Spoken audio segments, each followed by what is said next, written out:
All right, today we are going to discuss about Matthew chapter 5 from verse 21 to 33. It is starting by saying that you've heard, it's starting by saying you've heard that if you commit murder, you are in danger of judgment. But Jesus is adding it and saying that those who are angry with their brothers, they are also in danger of judgment. And also, it is adding by saying that those who call their brothers a fool, they are in danger of being put to hellfire.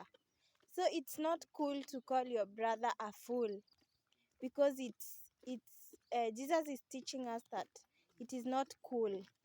So do not call your brother a fool. He's continuing to say that if you bring, for example, you bring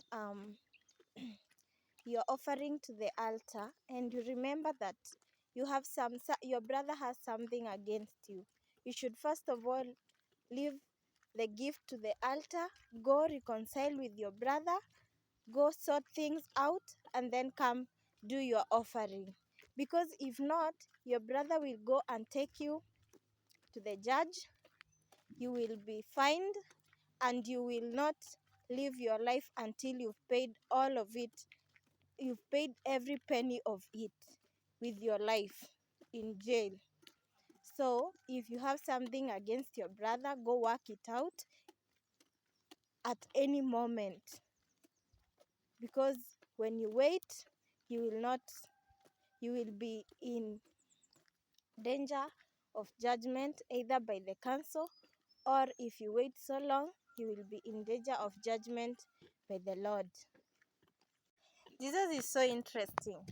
He's also adding and saying that you have heard, you shall not commit adultery.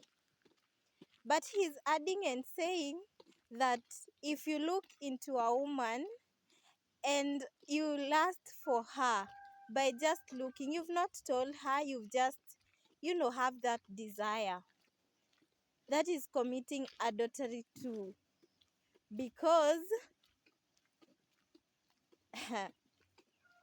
you have that lust. And he's adding and saying, if your eye causes you to sin, plank it out, so that you will not miss the kingdom of heaven. So you guys, you do lust for women, you say, hey, ameweza. That is also committing adultery. Read Matthew chapter 5, verse 28. So if you read that verse, it is saying that if you look into a woman's eye and you lust for her, you are in danger of committing adultery too. Okay. Now it's continuing and saying that furthermore, if you divorce a woman, you give her divorce letters, divorce papers. So it's continuing and saying that if you divorce her for any other reason other than commit sexual immorality, you're causing her to commit adultery. Yeah, it's that serious.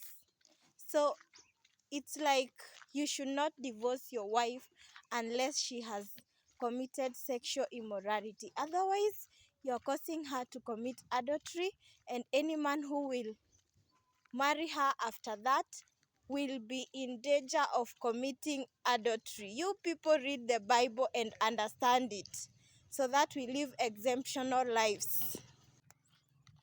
See, the Bible is saying that if your eye causes you to sin, plank it out. If your right hand causes you to sin, cut it off.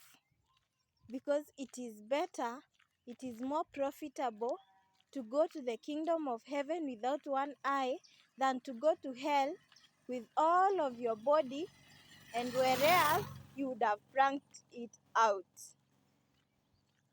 It might sound a bit weird.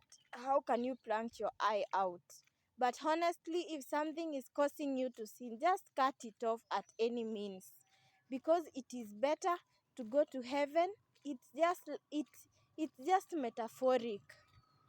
Jesus used these things to teach people that the kingdom of heaven is simple. And because you've made it hard, he made it even harder.